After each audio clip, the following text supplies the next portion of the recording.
Good morning, everybody. Thanks for attending. It's great to have you all on board.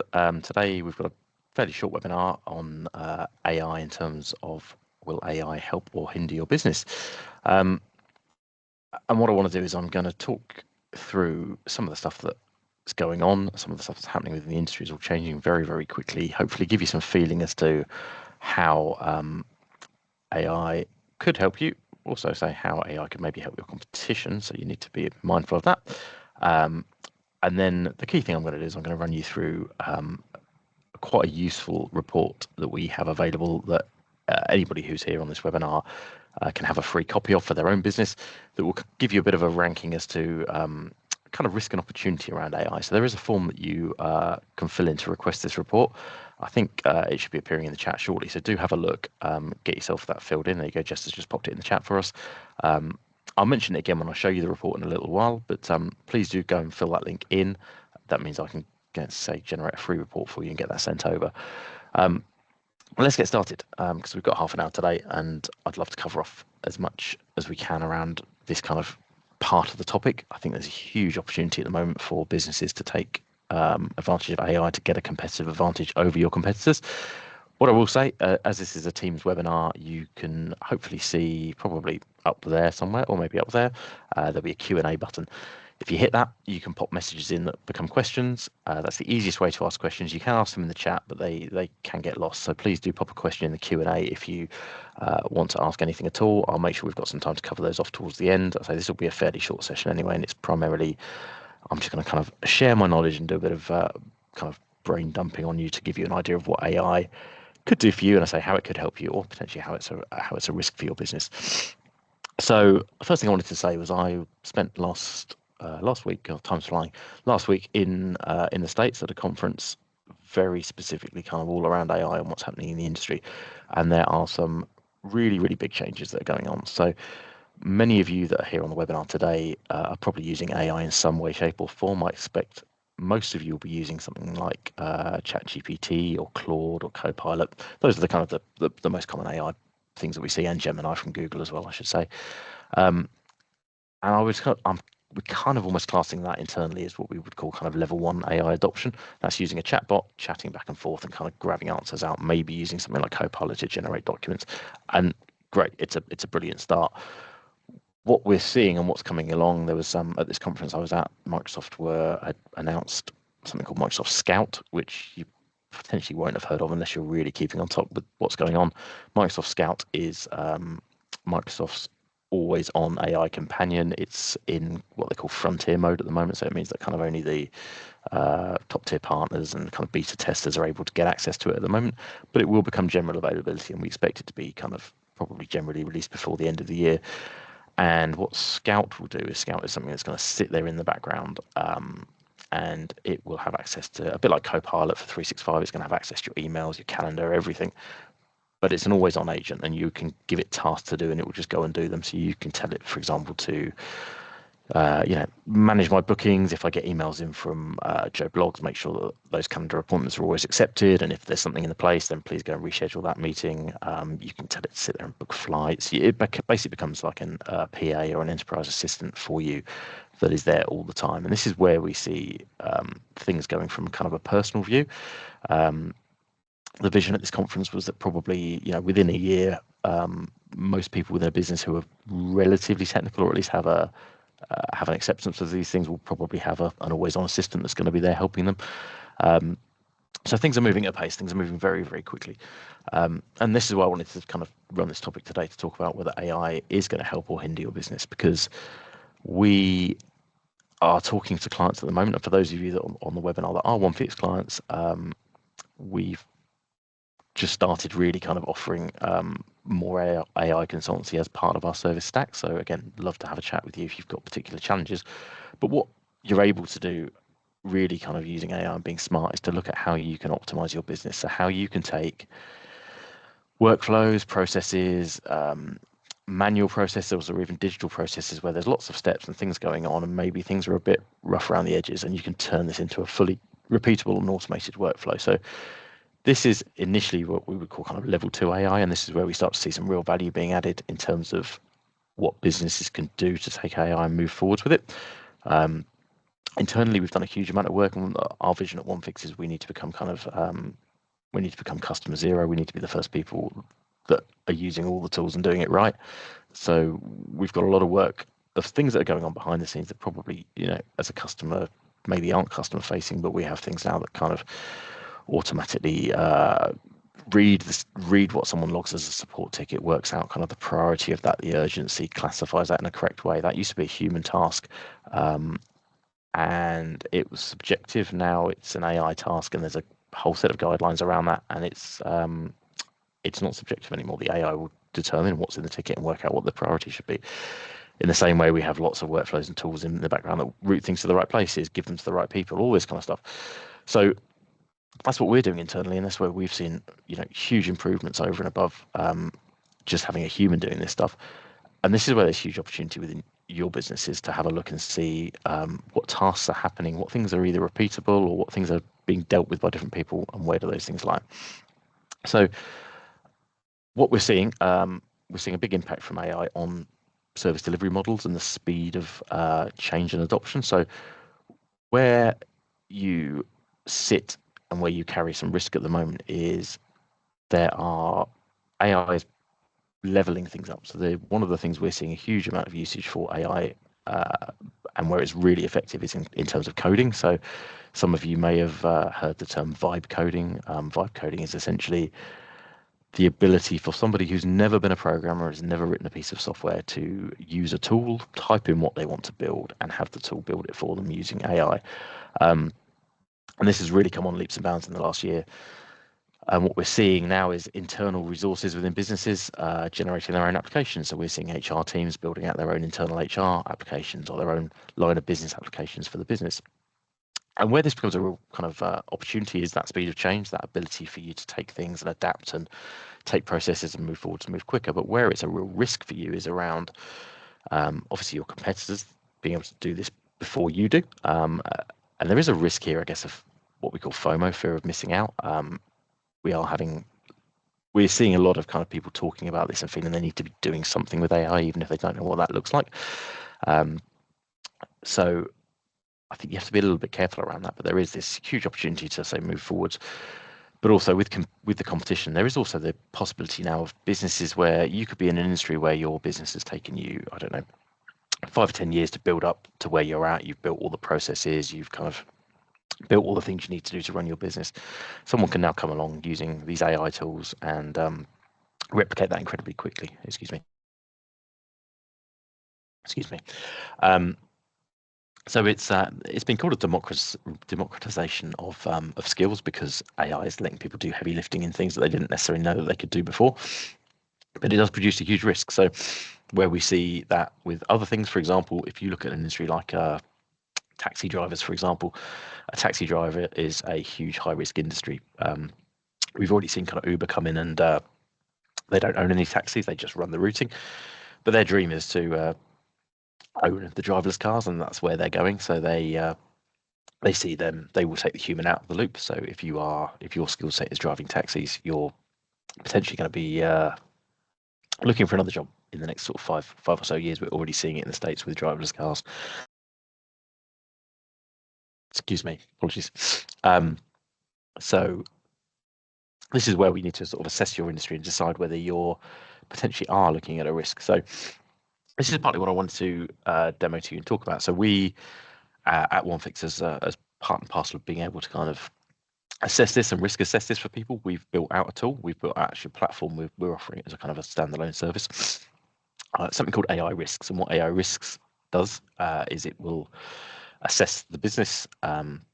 We have a whole lot of baselines around different types of businesses, so we'll look at different industries and sort of determine. We've already predetermined kind of what that outlook looks like for them. So, as I say, for the taxi industry, their 3-year risk is probably moderate, because the driverless cars are coming, but there's regulations in place. Things are still happening; they're not fully out there.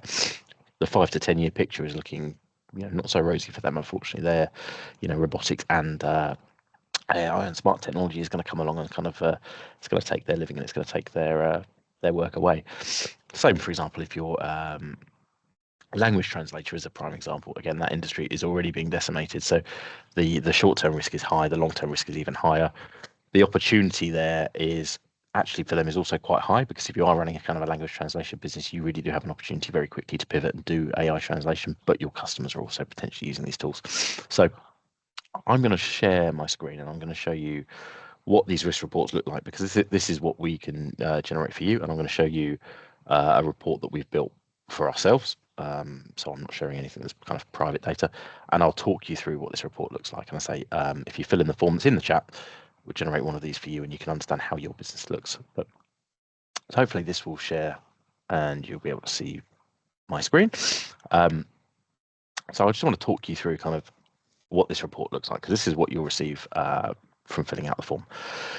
So what we're doing with this is, as I say, we're looking at both the risk of disruption to your business from AI and also the opportunity that AI presents for you to, if you were to implement it within your business. So there's two different things, and these form a score.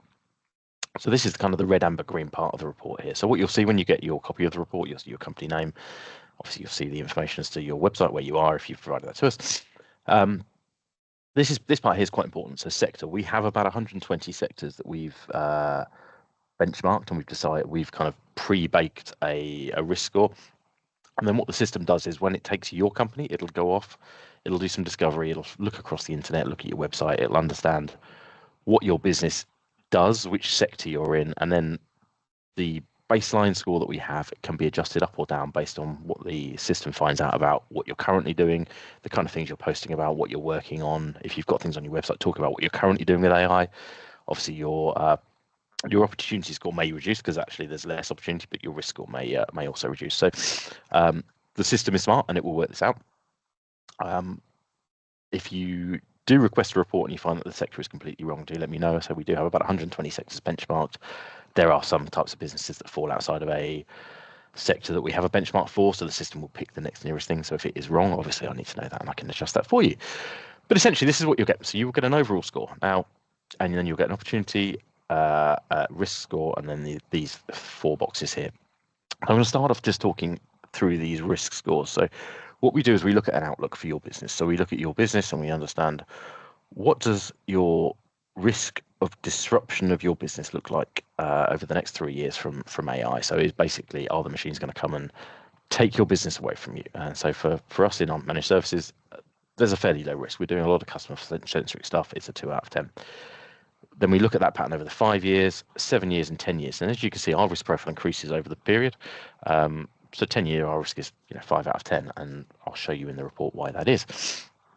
We also have an opportunity score, and that's calculated based on how much automation and things could be put into the type of business that we run or that you run. What is your opportunity to use AI to jump forwards and really take that short-term opportunity to improve your business, improve your profitability, improve your processes, hopefully make more money. That's the key thing. That's why we're all in business, essentially. Or service more customers, or service customers better, more repeatable. And what we do here is we take all of this stuff and we add it up to an overall score out of 50. 50 out of 50 would be, you would have an opportunity score of 10 out of 10, and you'd have 0 risk across the board there for all of these. That's probably incredibly unlikely. I've never seen a report come out at that level. But what you would find is, for example, if these risk scores increased, this overall score drops. As the overall score drops down, you're going to go red, amber, or green. So essentially, this gives you an overview straight off the bat of what your company looks like. Now, I should say, if you're running a business that maybe is doing consultancy, or potentially if you have a large base of customers and you're wondering actually how AI might affect them, this platform is great for that as well. You can load in all of your customers and you can actually risk score your entire client base. So for us as a business, we've started to look at that. We start to risk score all of our clients across the board to understand, which customers maybe not, may not be here to work within 10 years time. And it sounds very drastic, but it's just starting to give us that outlook to think about that. Now, in terms of how this report then looks, we get a company summary. This is pulled from the system as to what it's discovered about the business. It'll pull in some information roughly about how many people are in the firm, a bit of information as to what it can find about the business. Then we have a sector overview. Now, this was, if I roll back up, this was when I talked about this sector here. This is our generic risk profile for the sector, or generic opportunity score for the sector for this part here. So As you can see, what it's talking about for us is it's saying, AI can reduce the ticket volumes through self-service, better triage, better knowledge management, automation, remediation. MSPs like ourselves can deliver faster resolutions, better reporting with AI-enabled tooling. So this is where it sees our opportunity in terms of what we could do as a sector. Specifically, then what it does is it will look at the actual information about our business and it will generate an output about how that looks for us over the next 3 years. So actually, it already knows we do certain things here, but it's adding in information, sort of meat onto the bone as to what we could do in terms of that opportunity that exists. And I won't read it all to you. Obviously, there's a whole load of stuff here that you'd get your own version of this within the report. Some people will get a longer version, some people will get less. It depends on how much information publicly is available about the organisation you work for and what the system can glean out from that. Then what we get here again is we get the sector risk. So this is the risk part rather than the opportunity. So as you can see here, this is what sets our benchmark. So it says over 3 to 5 years, the routine support becomes commoditized as more vendors are going to ship automation and AI help. Within 7 to 10 years, it's likely that more managed functions are going to be within the platforms. We're expecting devices like computers will have agents, and there'll be a lot more stuff happening automatically. So resilience is going to depend on security and compliance and trusted relationship management. So it's going to become much more about the relationship for our business versus the technology, because the technology is going to become more and more automated. And then we get our actual specific risk assessment based on the horizon. So it talks about the risk to our business again across the 3-year horizon, the 5-year horizon, explaining what we think is going to happen. And this is all, this is kind of a calculated risk. This is we can't know the future. We're not futurists, but we are working on what we think is likely to happen and where we can pull things. And you can see for us here, again, the system has gone out and discovered things that we do. So it understands that we do things like cyber essentials plus consultancy. So it's putting that into the report, into the 5-year horizon, saying that we, the fact that we explicitly do some of the stuff is great, but actually we've got to keep the differentiation in place. So it's giving us some guidance. So I think for everybody who's on this webinar, getting one of these reports will at least help you understand potentially where your risk might lie, what could happen within your industry, and then some of the steps you could take to improve that.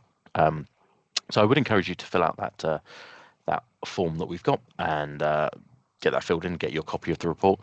If you then found that incredibly useful and you did want to run them for your clients, you'll find on the bottom of the report there is a web link for the site AI Risks. You can sign up there. You can generate 5 for your customer, to look at your customer base initially as a kind of almost like a free trial, and then after that they are purchasable. They're not terribly expensive, so you can use that if that becomes useful for you. But I would recommend you have one of these for yourselves to understand again where your risk and opportunity lies. And we are seeing a real mixture in the opportunity scores because it does depend on the type of organisation you're in. But I think if your opportunity score sits kind of above a 6 out of 10, there's a real good potential actually to have a conversation there around AI and how that might help your business in terms of what you can do and how you can take things forward. So I guess my key point here to kind of wrap on that piece, and then I can see there's a dot there on the Q&A, so I think we might have a couple of questions I can cover off, is that ChatGPT, Copilot, Gemini, all that good stuff, that's kind of level 1, and that's great, and getting your staff involved and sort of utilizing AI on a daily basis, helping them with their tooling is fantastic. The next layer above that is to understand how can you put processes and automations in place that run essentially without the people in the business having to do anything other than maybe process the exceptions. So you can take some of these tasks, and they maybe could be financial reconciliation tasks, they might be scraping mailboxes and pulling information. All these kind of things can be built out as kind of workflow and AI automations that can really shift the business forward. One of the key things around these kind of projects is actually looking at the ROI. So there are metrics we can use to kind of work out what the best project is. We have a whole discovery process that we can run with your organization to understand in a 1-hour call, talk through kind of what you do, how things move around, where the data goes within the business, and probably identify a really good case for a pilot AI project. And what we would look to do with that particular project is to do something that becomes a proof of concept, prove that the system works, that we can do what we need to do. And that POC should return better ROI than what you've spent, essentially. So the idea being that it becomes cost neutral. So over a year or 2 years or however long that cost is worked out to be, the project basically has paid for itself. One of the key benefits we've seen by this kind of moving customers forward with some of these automations is around taking out freeing up the human to do more useful things. So where people are doing repeatable tasks, if we make that an automation and a workflow, they can get on with something that's higher value. So actually they're adding more value to the business because the time they're spending for you is doing more productive work that brings you in more revenue or delivers you better outcomes. But also the amount of consistency with the output becomes better because you're not worried if the person's on holiday, the task still completes. The task is completed in the same manner every time. It's not reliant on a human's interpretation. Now, AI can interpret things in different ways. And again, we have ways of kind of putting guardrails around that to make sure that it doesn't go crazy, it doesn't hallucinate, it doesn't come up with really stupid things. But there are some real benefits there to say, to have a chat, look at your business, have a 1 hour kind of consultation and look and see whether there's any obvious pilot projects there that would work for you. So I'm going to jump across to Q&A here. In fact, Malcolm's put a point here. So taxi energy risk isn't just the drivers. Volvo have already stated they will underwrite their autonomous vehicles when they release. Factor in if they are fully electric, that's the car's insurance, petrol stations taking a massive hit. I've also seen a reduction in admin and assistant roles as AI is doing the work. We have inbuilt bots at the moment. Where do you see AI appearing next? So I think that's a great point, Malcolm. Thank you. Yeah, and this stuff exactly. You're absolutely right. The disruption cascades down. So we've seen a similar thing, different analogy, but we've seen exactly the same thing. For example, when the Jaguar Land Rover had their massive cyber attack, all of those kind of companies that hung off the back of that supply chain were affected. So this stuff is it is disruptive. I think I was in an interesting conversation earlier on today with some people talking about the job disruption because it's a tricky subject and nobody wants to necessarily talk about the displacement of people. There are some careers where people definitely will be displaced. We're already seeing it within programming and coding. I'd like to think within certain organizations, people can redeploy those people to higher skilled roles or to better outcomes. But the way I see it in terms of how the future will go, and this is really difficult to predict, but I say that certainly looking at where the companies are positioning, where they're gambling, they are definitely pushing on this idea of going from chat style AI, so your current conversational bots, which is you're talking to Copilot, you're talking to Gemini, that kind of thing, to these always on agents. So those of you that are a little bit technical, or those of you that had kind of an ear on the news, probably in the last 3 to 4 months, might have heard of. There was a big fuss around something called OpenClaw, and that was really the first iteration that someone made of a system and a software that just kept on running in the background and would kind of sit there almost like an orchestrator. And the way these things work is you have an agent that just sits there looking for work, and you can chat to it on WhatsApp or Teams, and you can say, go and do this for me. It sits there, goes off and does it. It can just go off autonomously and do these things. This is what Microsoft are building out with Scout. This is essentially their version of OpenClaw. And so I do truly see that there will be a lot of always on agents. I think the spend is going to get high quite quickly. So the way we've seen these agents pricing, I mean, people who were running OpenClaw when they tried it out, it's a free piece of software, but you pay for the usage of the AI through what they call API credits or tokens. The spend that some people were spending was astronomical and very quickly ramped up. So there's going to be a whole piece, I think, around the cost of running these agents. These always on agents will become expensive. A good contact of mine was testing one of them out within his business. He was actually on the Frontier program, so he was testing Microsoft Scout and trying this out within his organization. And I think within 17 days, they spent £3,500 on tokens and credits.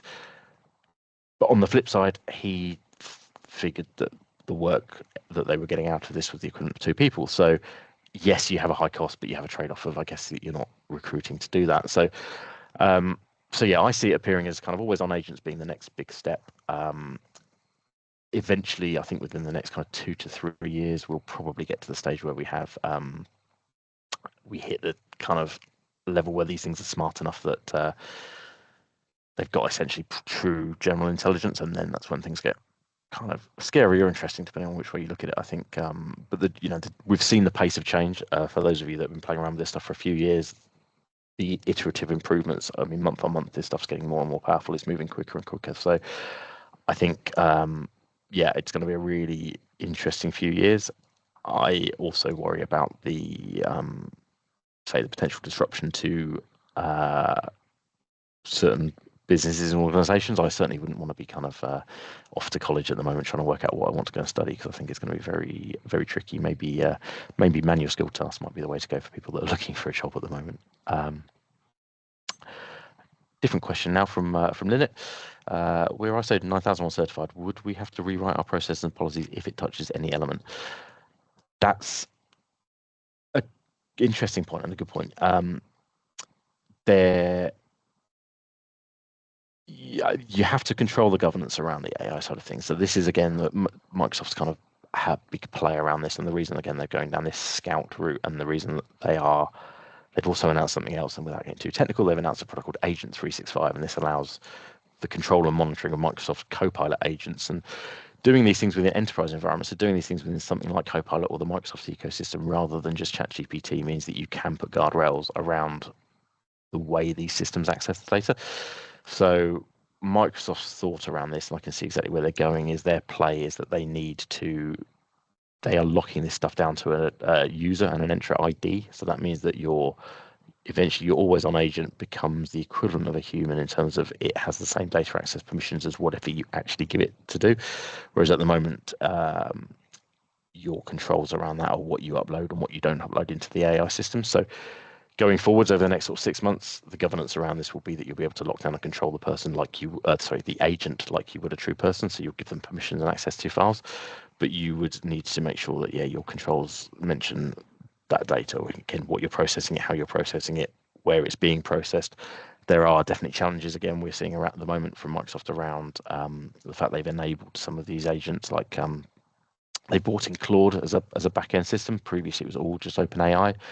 And if you enable the Claude processing and Claude co-work side of things, you're essentially in the background, you're enabling Microsoft to, at their own discretion, kind of process your data outside of the EU governance structure that you may have put in place. So that's why it's not turned on by default. That's why, again, I recommend that if you're doing something like ISO 9001 or 27001, you speak to your consultant or your ISO your expert, essentially, to make sure that you're going to be compliant with that ahead of whatever your next audit might be, because yes, it is a risk. I think actually Malcolm may have put something in the chat about that as well. So as a lead auditor, yes, if you use AI in a infection management system, you have to ensure it reflects it. Yeah, absolutely. So hopefully I'm mindful that we're coming close to time. It was a short one today. I just wanted to run you through that risk report. I really would like to run those for you that are on the call. So if you say there's no obligation, it doesn't trigger anything, I'm not going to add you to any marketing list. It's literally, I just need your information to be able to run that report for you, and I can get that emailed over. So if you follow the link that's in the chat, you can request your report. We'll get that generated for you today and get that sent to you. Hopefully you find that interesting and useful. If that then triggers a conversation, we'd love to have a chat with you about how we might be able to help you on that AI journey. There's a lot to think about. There's a lot to consider, but I think this really is the time now over the next sort of 6 to 9 months to look at how you can get an improvement and optimization as your business, get ahead of your competition. Not everybody's going to take this stuff up. Not everybody's going to move forward with it. But if you can do more with less, that's the beauty of this stuff. So thank you very much for your time. Appreciate it. I'll see you on the next one very soon. Take care. Thanks a lot.